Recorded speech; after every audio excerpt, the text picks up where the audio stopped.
السلام عليكم، كي دايرين اخواتي؟ لاباس عليكم؟ نتمنى ان شاء الله الفيديو ديال اليوم يلقاكم في احسن الاحوال والظروف، ورمضان كريم. كيفاش دوزتوا النهار الاول والنهار الثاني من رمضان؟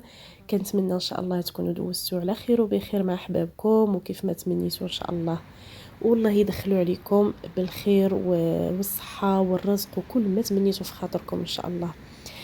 كيف ما شفتوا معايا بديت معكم الفيديو من خارجه هكا، كنا خارجين. فالمهم اعتبروا هذا الفيديو فلوغ اللي فيه تقريبا لقطات ديال يومين او 3 ايام. كما قلت لكم كنا خرجت انا والزوج ديالي الصباح بكري، غير شقات لينا وخرجنا تمشينا شويه هكا في الغابه. صراحه كنت محتاجه انني نتمشى لانه كان ضربني البرد وكنت مخنوقه بزاف بالليل، فحسيت براسي ما كنتنفسش مزيان. فالصباح اقترح عليا الزوج الكريم اننا نخرجوا نتمشاو شويه في الهواء الطلق، وداكشي اللي كان الحمد لله تمشينا شويه، حسيت براحه. وفاش رجعت صايبت الوليدات هكا لي كوفخ باش يفطروا.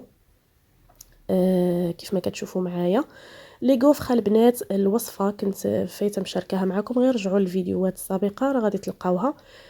تقريبا شي ماشي بزاف، يعني في الفيديوهات الاخيره غادي تلقاو الوصفه وراه باينه غير من المينياتور غادي تبان لكم.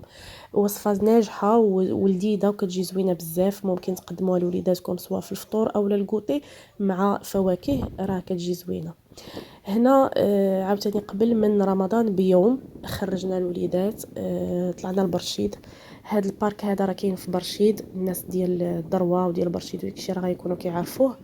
زوين، فيه جو صراحه رائع بزاف. خرجنا دوزنا واحد الوقيته زوينه تما، الوليدات لعبوا تمشينا ضحكنا صراحه. مره والله العظيم اللي كنحتاجوا بحال هاد الاجواء. اش غنقول لكم، انا ديما كنقول لكم في الفيديوهات البنات راه ماشي ديما حنا كنخرجوا، ولكن مره ملي كنلقاو الفرصه ما كان يعني ما كنتنازلوش على ديك الفرصه، يعني ما كنفلتوهاش، فكنستغلوها اننا نخرجوا سواء انا وراجلي مره بوحدنا اولا مع الوليدات ضروري حتى هما نخرجوهم. وكنصحكم من هذا المنبر انه حاولوا ما امكن تخرجوا، عرفتي، غير خرجي ضربي غير دويره. شدي ولدك ولا بنتك ولا وليداتك هكا في يدك وضربي بهم غير دويره، غير في الجوار. والله العظيم البنات الى هذا الخروج هكا مره كيبدل النفسيه. الله يجعلك تخرجي غير تسخري، ولكن طولي شويه الدوره هكايا، بعدي شي شويه وضربي دوره ملي تيكون الجو زوين ورجعي. غير هذيك الخرجه راه كتبدل النفسيه. واخا شي مرات راه كنعكزوا عليها صراحه، انا راه كنعكز على الخروج كون ما كانش الزوج الكريم هو اللي كيشجعني. والله العظيم راجلي هو اللي كيشجعني شحال من مره، تيقول لي يلا نخرجوا اجي نخرجوا الوليدات، وهذا هو ما تيبغيش يخرجهم بوحدو. وانا كذلك فاش ما كيكونش هو مثلا ما كتجينيش نخرجهم بوحدي، فكنخرجهم هكا فاش كنكونوا مجموعين وتتكون الاجواء اصلا حسن.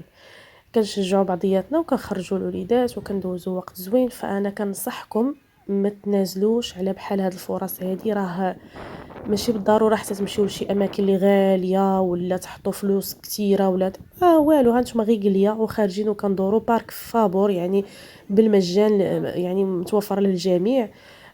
هكا والوليدات يخرجوا وينشطوا، نتوما يا شويه الشميشه شويه كتسرحي عينيك في الخضوريه كتشوفي السماء. راه الصراحه والله العظيم الا ما كتحسوش بها حتى كترجعوا للدار، يعني كتحسي بانك تنفستي وبدلتي الجو. ما تنساوش راسكم من الخروج، راه ديك الجلاس ما بين 4 الحيوط. واخا تقولي انا بيتوتيه وكيعجبني نجلس في الدار، لا غير جربي مره تخرجي. حتى انا راه شي مرات كيعجبني نجلس غير في الدار وما كتكونش راشقه ليا نهائيا، ولكن والله العظيم الا داك الخروج عنده اثر كبير على النفسيه ديالنا وعلى الصحه، على الصحه البدنيه والجسمانيه ديالنا. ثقوا فيا البنات. نتوما راكم عارفين هذا الشيء، ولكن غير للتذكير، وربما شي وحده فيكم تكون غفلات على هذا الموضوع او لا تلهات مع مشاغل الحياه ونسات راسها من هذا الجانب هذا. يعني ماشي تهلاي في راسك غير من ناحيه الناحيه الجماليه، ناحيه مثلا.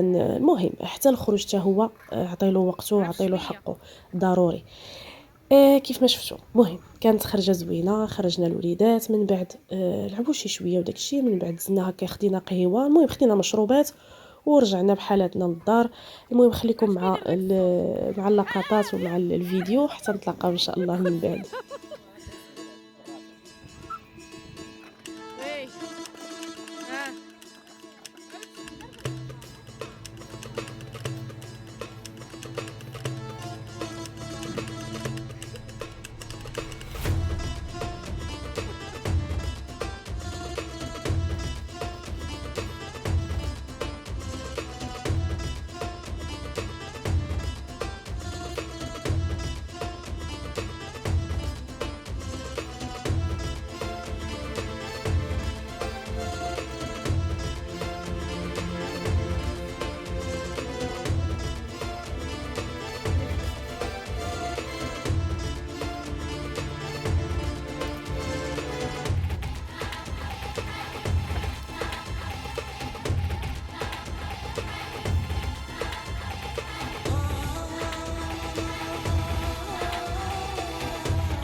وهنا كنت صورت واحد المقطع بغيت نوريكم هاد الطابيه نهضر لكم عليها على الثمن منين خديتها. الطابيه ديال الكوزينه ساعه مشى ليا المقطع البنات بقاو لي غير الصور فشاركتهم معكم. فاذا كانت شي وحده مهتمه تسولني في التعاليق وغادي نجاوبها ان شاء الله على الثمن. بالنسبه الا كان شي وحده هنا في الدروه نقول ليها منين، اما هما راه موجودين فيما مشيتو. المهم هنا كانت ليله وحده اللي بقات، يعني ليله رمضان ماشي ليله وحده اللي بقات، ليله رمضان يعني الليله اللي غادي نسحروا فيها. هنايا وجدت هاد الدانون هكايا ولا اليوغورت كما كنقولوا للسحور، واحد لكل واحد. وانا بالنسبه ليا خديت هذاك اكتيفيا هكا على قبل باش نساعد على الهضم. زوينه البنات هذاك اكتيفيا بالمناسبه، كنت كنشربو بزاف وقت ما خرجت من لاصال. دابا حبستو مع رمضان حتى من مورا رمضان ان شاء الله ونرجع لاصال ان شاء الله باذن الله. هنا البنات كنشارك معكم هذا الفرomاج، خذوه راه زوين بزاف. ديال هذا تابع للشركه ديال المراعي. لاحظوا بانه في المكونات ما كاينش شي حاجه زايده على حليب ومكتف او لا. المهم الخمائر حليبيه وهذاك الشيء. المكونات كاينين 3 ولا 4 ماكسيموم اللي هما عاديين جدا ومسموح بهم.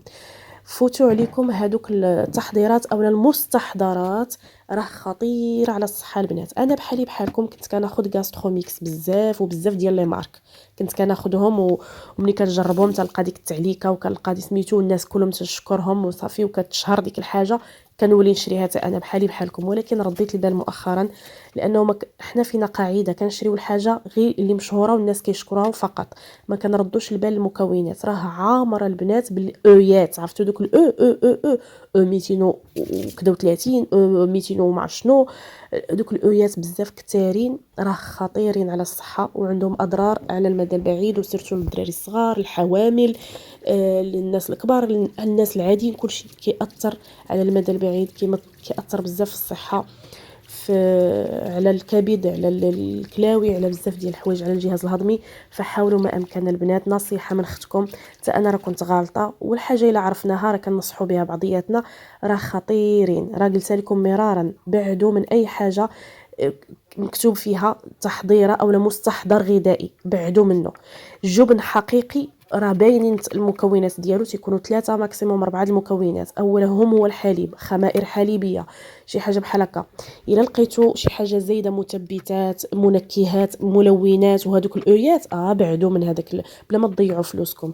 زيدوا غير شي شويه، وشي مرات ما كيكونش كاع فرق. هاد البنات انا هذا خديته وقيله ما وصلش 60 درهم باش خديته، يعني تقريبا نفس الثمن الاخر، والمكونات باينين ماشي بحال الاخر اللي فيه استيفه ديال المكونات وكلها مضره بالصحه. فنصيحه من هذا الباب هذا كنصحكم لله في سبيل الله، بعدوا من هذاك الشيء اللي مكتوب فيه مستحضر غذائي وهذوك المكونات اللي كتلقاو فيها الاويات. انا قلتها لكم البنات، وردوا البال مع هذه القضيه، حتى انا راه كنت غالطه، وحتى انا كما قلت لكم راه كنت كناخذهم من قبل. حتى داك الجبن الكريمي البنات راه كاينين اللي حتى هو المكونات ديالو واضحه، ملي كتلقاو مكونات طوال وفيهم شي حوايج اخرين زايدين بعدوا منهم حتى هما. كنحطوا فلوسنا، اللهم نحطوها في شي حاجه نستافدوا منها ومن الاحسن، وتبعدوا من داكشي الاخر. كما كنقول لكم على الزبده مثلا، الزبده راه غاليه، يا اما تختاري انك تاخدي الزبده وتستعمليها واخا غير كميه قليله، زبده حيوانيه الاصل، او لا انولي كاع ديري بناقص. اما ديك المارغرين راه اخطر ما يكون. فوتوا عليكم ديك المارغرين هذوك اللي كيكونوا في لي بواط، راه عندهم اسماء بزاف، ما بغيتش انا نذكر الاسماء، ولكن راه خايبين بزاف بزاف بزاف. راه حتى انا واحد الوقت كنت كنستعملهم، ولكن من بعد مني اقتنعت ضربت عليهم تماما، ما بقيتش كندخلهم نهائيا للدار. حاولوا ما امكن. حتى الزيوت المهدرجه بعدوا منها.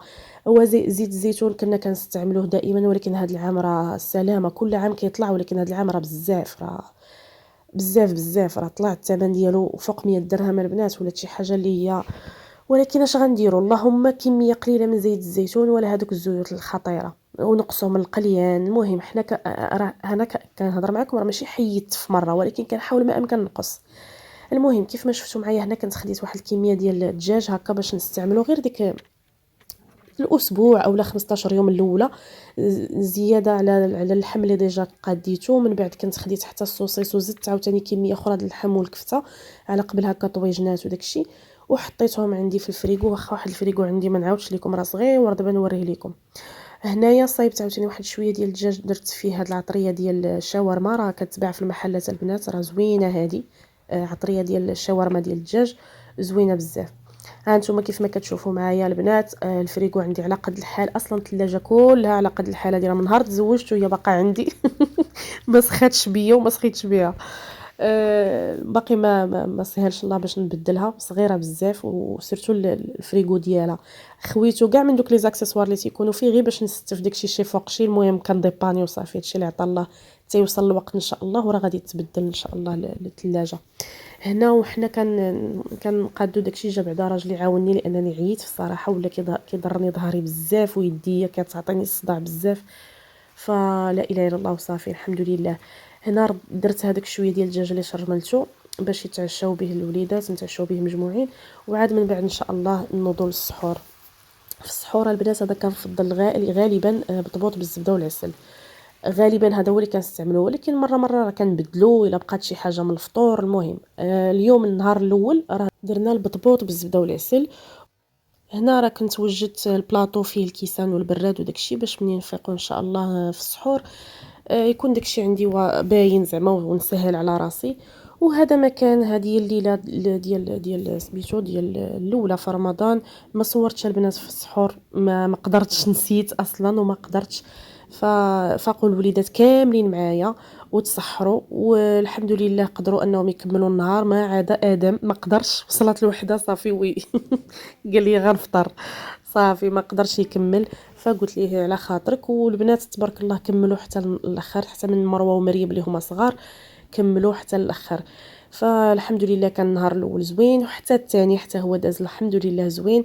كنتمنى ايامكم كلها تكون فرح وسعاده وخير يا ربي، وخليتكم في امان الله. نتلاقاو ان شاء الله في فيديو قادم بحول الله. تهلاو ليا فراسكم، سلامه.